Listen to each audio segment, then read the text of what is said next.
चर्चा करने लगे हैं कि कांग्रेस पार्टी अपने अंदर के लोकतंत्र को किस तरह से नियंत्रण करेगी, कि इसके जो प्रथम श्रेणी के नेता हैं जो यहाँ मुख्यमंत्री की दावेदारी करते हैं वो इस पार्टी को छोड़ के जा रहे हैं, और जब बीजेपी में जाते हैं उनको अंतिम पंक्ति में बैठना पड़ता है, वहाँ जाकर संतुष्ट हैं वो, क्योंकि वहाँ पर कहीं ना कहीं नियंत्रण है उनके ऊपर। यहाँ पर नियंत्रण नहीं है कि कांग्रेस पार्टी नियंत्रण कब स्थापित करेगी। बीजेपी वाले भी गांठ नहीं आ रहे से सड़े, ये भी सूंघते घूम रहे हैं कहाँ क्या है, तो इनके पास जरूर कोई ना कोई ये तो फाइल दाब रखी। वो तो ये भी कहते हैं कि बीजेपी के बहाने से जो है कांग्रेस वाले अपने प्रतिस्पर्धा को खत्म करने लग रहे हैं। देखिए कि हुड्डा के प्रतिस्पर्धी जो हैं मुख्यमंत्री के दावेदार हैं उनको किस तरह से नहीं, देखिए हमारे पुंडरी में 10-12 लोग हैं कहते हैं कि मेरा टिकट फाइनल है।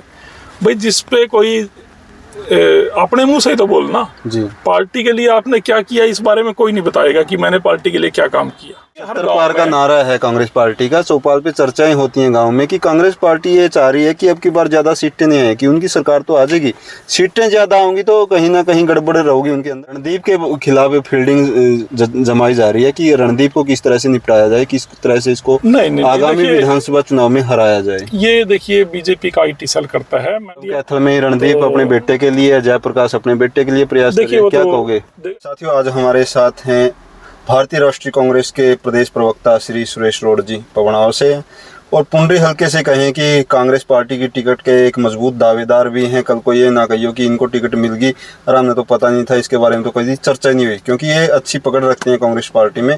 तो आज कांग्रेस पार्टी के लोकतंत्र के ऊपर इनके साथ बात करते हैं। सर नमस्कार। जी नमस्कार वीरेंद्र भाई। तो कांग्रेस पार्टी में लोकतंत्र कुछ ज्यादा ही है कि ये गांधी जी की विचारधारा पर कुछ ज्यादा ही चल पड़ी है कांग्रेस पार्टी की। यहाँ हर नेता को आज़ादी है, कोई भी कुछ भी बोल सकता है, किसी के ऊपर कुछ भी बोल सकता है सार्वजनिक मंच के ऊपर से। तो क्या कुछ कहेंगे इस लोकतंत्र के ऊपर आप?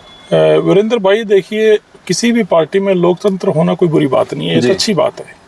और हमारा संविधान, हमारा लोकतंत्र और कांग्रेस पार्टी खास तौर पे इस चीज़ की इजाज़त देती है कि हर व्यक्ति, नेता, कार्यकर्ता अपने व्यक्तिगत विचार भी पार्टी मंचों पे प्रकट कर सकता है जी। दिक्कत कहाँ आती है, जैसे आपने व्यंग के हिसाब से मुझे बताया, ये दिक्कत तब आती है कि अगर पार्टी के अंदरूनी बातों का खुलासा पार्टी के नेताओं के द्वारा मीडिया में किया जाएगा, खुलेआम मन से व्यंग्यात्मक भाषण होते हैं नेताओं के, और आप जैसे प्रवक्ताओं के लिए जी का जंजाल बन जाता है जब मंच डिबेट में उसके लिए सफाई देनी पड़ती है। बड़ा मुश्किल हो जाता है कि पार्टी के नेता ऐसी भाषा अगर बोलेंगे, और वो भी वरिष्ठ नेता, तो वो पार्टी के लिए नुकसानदायक है। और मैं तो प्रदेशवासियों को आपके चैनल के माध्यम से यही जानकारी देना चाहता हूं कि पार्टी में अब मापदंड तय कर दिए गए हैं राहुल गांधी जी के द्वारा, श्री मल्लिकार्जुन खड़गे जी के द्वारा।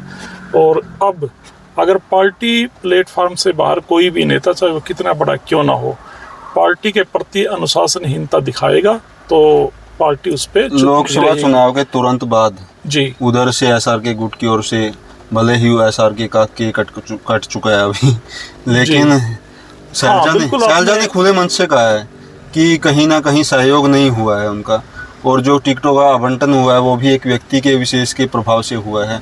तो क्या कहोगे कि उधर से भी कहा गया कि सहयोग नहीं हुआ है, जिस कारण से किरण चौधरी इस पार्टी को छोड़ के जा चुके हैं? मैं आपको एक बात क्लियर करना चाहता हूँ। जैसे आरोप हुड्डा साहब को टारगेट करके लगाए जाते हैं कि उन्होंने अपने लोगों को टिकट दिला दी, बिल्कुल मैं स्पष्ट बात करता हूँ। लोगों में जो ये चर्चा या दुष्प्रचार बीजेपी का IT सेल करता है, या कुछ नेता भी बोलते हैं, मैं आपको आपके चैनल के माध्यम से ये जानकारी साझा करना चाहता हूँ प्रदेशवासियों के साथ कि जो टिकट वितरण है, चाहे वो विधानसभा को हो चाहे लोकसभा को हो, वो सबसे पहले उसकी एक कड़ी होती है PEC, प्रदेश इलेक्शन कमेटी। उसके बाद आती है स्क्रीनिंग कमेटी। स्क्रीनिंग कमेटी में PEC में हरियाणा के नेता होते हैं, PEC के बाद जो स्क्रीनिंग आई उसमें केंद्र के नेता होते हैं। AICC, all India Congress party के जो वरिष्ठ नेता हैं उनकी ड्यूटी लगाती है। और उसके बाद CEC होती है, सेंट्रल इलेक्शन कमेटी, वो भी केंद्र के बड़े नेताओं की कमेटी है।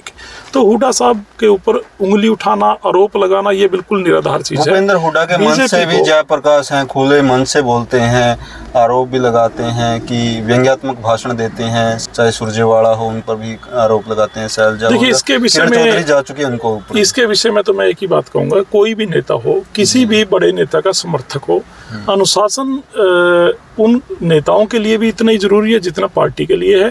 अगर कोई भी नेता अनुशासन में रहकर अपनी बात कहेगा तो ये उस व्यक्तिगत उस नेता के भी लिए एक लाभ की बात है और पार्टी के लिए भी है। तो अनुशासन से परे हटके कोई भी हो, परिवार भी नहीं चलता अगर आप अनुशासन में नहीं रहेंगे। पार्टी की तो बाद की बात है। तो लेकिन एक बात मेरी अधूरी रहेगी, मैं कहने लगा था कि हुड्डा साहब के ऊपर जो लोग उंगली उठा रहे हैं कि उन्होंने ज़्यादा लोगों को टिकट दिला दिए, मैं ये कहना चाह रहा था टिकट जिसको मिला हाईकमान ने दिया, जिसका टिकट कटा हाईकमान ने काटा। तो हुड्डा साहब को टारगेट करना ये बीजेपी की चाल है। बीजेपी एजेंडा परोस देती है और उसी पे प्रचार और दुष्प्रचार होता है। नरेंद्र मोदी राहुल गांधी जी से डरते हैं, यहाँ पर अपने खट्टर साहब और नायब सिंह सैनी हुड्डा साहब से डरते हैं, क्योंकि 3-4 माह के बाद दिवाली मनने वाली है हरियाणा में, हुड्डा साहब के नेतृत्व में सरकार बनने वाली है। तो ये लोग, मैं इस बात को इसलिए पुख्ता तरीके से बताना चाहता हूँ, विधानसभा में अभय सिंह चौटाला अकेला MLA है। भारतीय जनता पार्टी की सरकार अभय सिंह चौटाले को आधा घंटा बोलने का टाइम देती है, हुड्डा साहब को देती है, जो 31 MLA के नेता थे उनको देती थी 5 मिनट का समय में। तो ये अभय सिंह चौटाला स्पीकर को भली बुरी बातें कहते हैं, जो लोकतंत्र में अलाउ भी नहीं हो, ऐसी बातें बोलते हैं। अब बीजेपी का जो प्रोपगंडा क्या है कि जो ताकतवर है उसको नीचा दिखाना। ये किसानों को भी इन्होंने आतंकवादी और उग्रवादी बोला, किसान ताकतवर थे। दिल्ली के बॉर्डर पे तानाशाह को दिल्ली के अंदर घेर के रखे 100 साल, उन किसानों के बारे में भी उंगली उठाते थे। राहुल गांधी जी नरेंद्र मोदी की आंखों में आंख डाल के पुलवामा कांड पे भी जवाब मांगते हैं। किसानों की 750 की शहीदी होने पर श्रद्धांजलि देने के लिए भी नरेंद्र मोदी को खड़ा करते हैं, लेकिन होते नहीं मोदी जी। और हुड्डा साहब हर मोर्चे पे, चाहे महंगाई हो, चाहे किसानों का मुद्दा हो, चाहे पुलवामा का हो, या बेरोजगारी जो हरियाणा में फैली हुई है, हुड्डा साहब खट्टर साहब को विधानसभा में घेरते हैं। तो ये लोग राहुल गांधी जी से डरते हैं, भूपेंद्र सिंह हुड्डा जी से डरते हैं, हमारे प्रदेश अध्यक्ष उदयभान जी से डरते हैं। ये हवा किसको देते हैं? जिसका कोई MLA नहीं, या जिसका कोई एक MLA अकेला MLA, उनको हवा देते हैं। लोग चर्चा करने लगे हैं कि कांग्रेस पार्टी अपने अंदर के लोकतंत्र को किस तरह से नियंत्रण करेगी, कि इसके जो प्रथम श्रेणी के नेता हैं, जो यहाँ मुख्यमंत्री की दावेदारी करते हैं, वो इस पार्टी को छोड़ के जा रहे हैं, और जब बीजेपी में जाते हैं उनको अंतिम पंक्ति में बैठना पड़ता है। वहाँ जाकर संतुष्ट हैं वो, क्योंकि वहाँ पर कहीं ना कहीं नियंत्रण है उनके ऊपर। यहाँ पर नियंत्रण नहीं है। कि कांग्रेस पार्टी नियंत्रण कब स्थापित करेगी? देखिए, ये बात तो आपने जो कही, इस पे हर समझदार व्यक्ति चिंतित है। मंथन होता है कई बार कि जो लोग यहाँ पर प्रथम पंक्ति में बैठने वाले थे, वो वहाँ पर तीसरी पंक्ति में बैठे हैं। किरण चौधरी जी की आपने पोजीशन देखी है, तो उससे पहले और भी नेता थे जो चले गए, और वहाँ उनकी कोई खास बात नहीं है।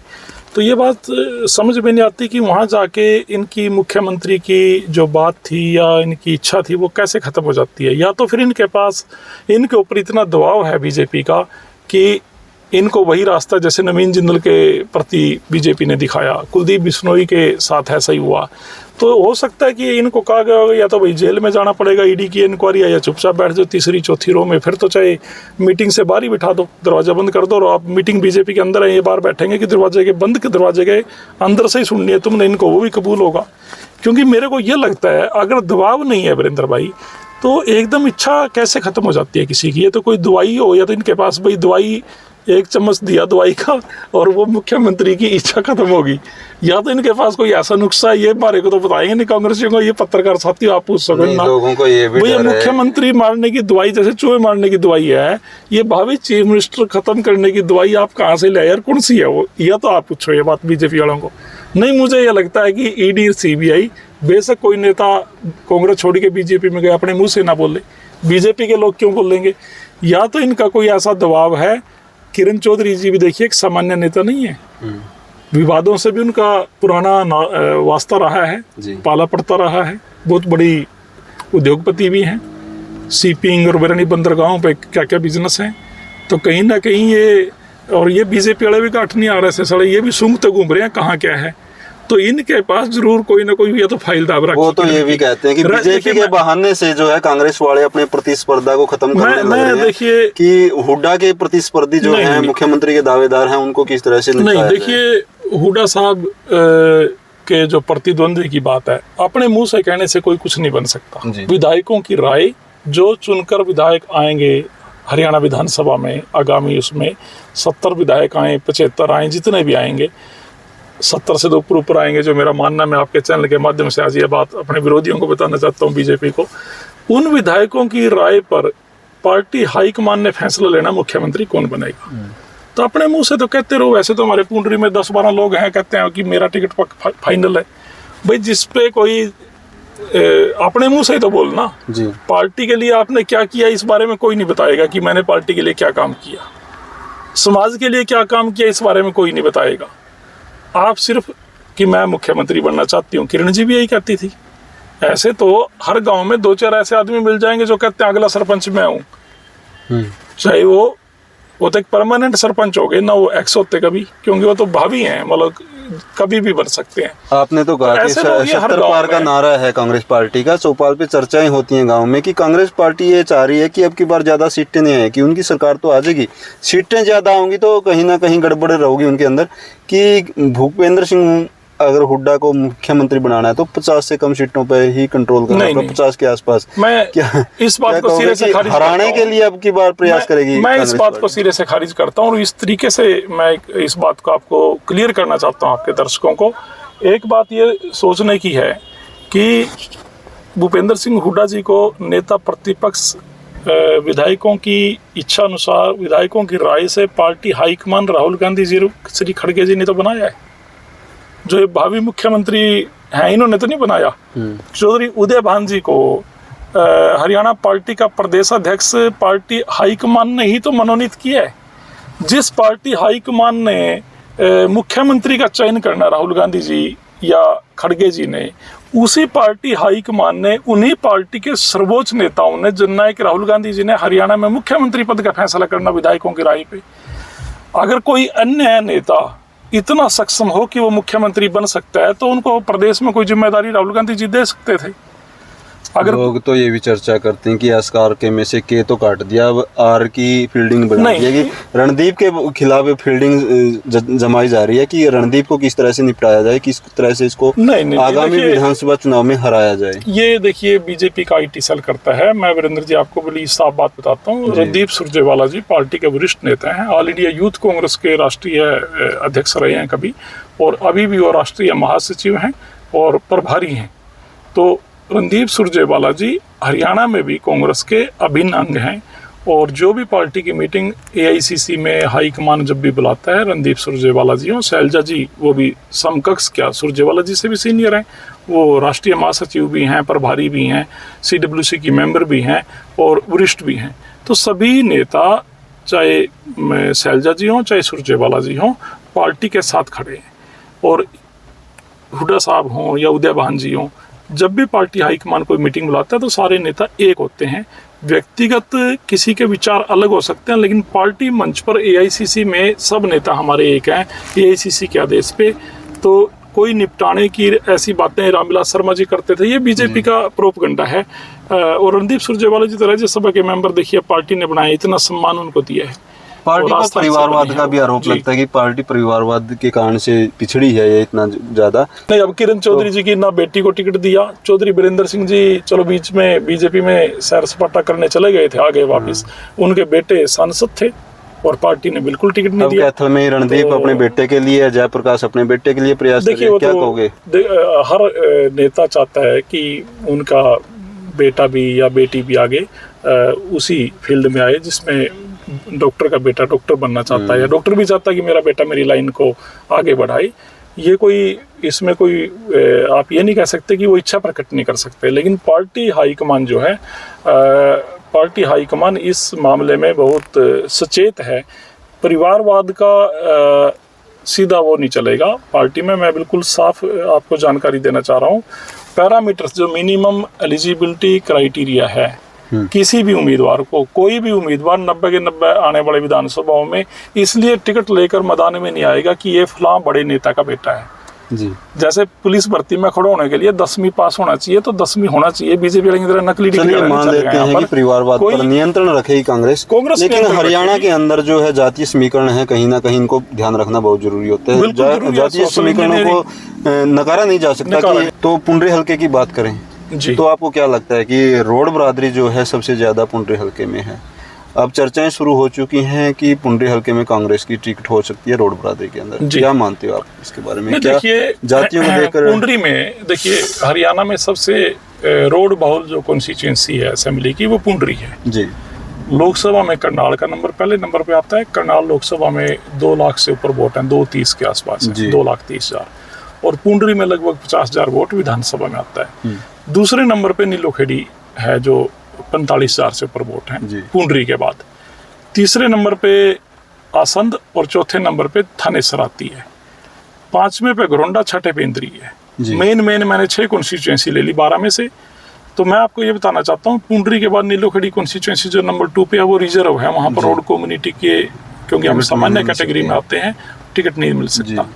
नीलोखेड़ी नहीं मिलेगा। आसंद में सिटिंग एमएलए शमशेर सिंह गोगी बैठे हुए हैं। मौजूदा एमएलए का पार्टी विपक्ष में है, उन्हीं को मौका मिलेगा, उनका टिकट नहीं काटा जा सकता शमशेर गोगी जी का। तीसरे नंबर पे, चौथे नंबर पे थानेसर आ गई। अशोक अरोड़ा जी इनेलो छोड़ के आए, मजबूत, वो सीनियर नेता हैं। अशोक अरोड़ा जी का वहाँ पर मतलब एक तरह से टिकट फाइनल है। और हमारे रोड कम्युनिटी के भी जो लोग हैं, अरोड़ा जी का हमेशा उनको आशीर्वाद रहा है, तो रुझान भी उनके बढ़िया हैं उधर, तो अशोक अरोड़ा जी हो गए। तो पांचवी कॉन्स्टिट्यूएंसी घरोंडा में बीजेपी के कैंडिडेट भी हरिंद्र कल्याण है। रोड के सामने रोड नहीं दिया जाएगा, वोट भी कम है। और ऐसी स्थिति इंद्री में भी है, छठी कॉन्स्टिट्यूएंसी में।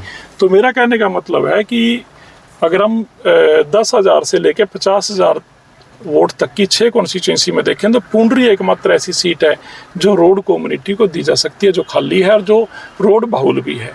तो ये तो हर समाज का, मैं इसलिए नहीं कह रहा कि मैं रोड समाज से संबंध रखता हूँ, हर समाज का प्रतिनिधित्व। अब जो SC ST भाई बहनों के लिए 17 कॉन्स्टिट्यूएंसी है रिजर्व, अब उसमें कोई सामान्य कास्ट का जाके कही जी मेरे को पूंडरी हल्के में ही रोड बरादरी से बात करें तो कम से कम 10 कैंडिडेट हैं जो दावेदारी जिता रहे हैं। जी हाँ, सबका देखिए अधिकार है। सुरेश जी कहाँ पाते हैं अपने आप को? नहीं, मैं तो वीरेंद्र भाई बिल्कुल स्पष्ट बात है कि पार्टी के प्रति समर्पित और निष्ठावान हूँ। और पार्टी का अगर आदेश हुआ तो मैं चुनाव लड़ने के लिए तैयार हूँ पूंडरी विधानसभा क्षेत्र से। जी। अगर पार्टी हाईकमान मतलब ठीक समझती है और अपने को आशीर्वाद अगर पार्टी का मिलता है, और हमारे प्रदेश अध्यक्ष हुड्डा साहब, अपने उदय भान जी, हमारे नेता प्रतिपक्ष चौधरी भूपेंद्र सिंह जी हुड्डा, लोकप्रिय सांसद दीपेंद्र जी, तो हमने तो पार्टी के लिए काम किया है हमेशा, और काम में कोई हमारे कमी नहीं रही है। अशोक तोमर जी थे तब भी हुड्डा साहब डिबेट पे हमें भेजते थे। आदेश होता था हुड्डा साहब की कोठी से भी डिबेट पे आप लोग ही जाओगे। तो यानी कहने का मतलब है कि अगर जब भी पार्टी आदेश करेगी हम तैयार हैं। जी, तो बहुत बहुत धन्यवाद सर। तो साथियों, ये थे हमारे साथ सुरेश रोड पपनावा जी, जो कांग्रेस के प्रवक्ता के रूप में हर चीज़ को बारीकी से हर चैनल के ऊपर उठाते भी हैं। लेकिन देखना होगा कि अब की बार विधानसभा के चुनाव में क्या कुछ टिकटों आवंटन को लेकर क्या कुछ निर्णय और नीतियां रहेंगी कांग्रेस पार्टी की। तो आप भी अपने सुझाव कमेंट बॉक्स में दे सकते हैं। जय हिंद, जय भारत।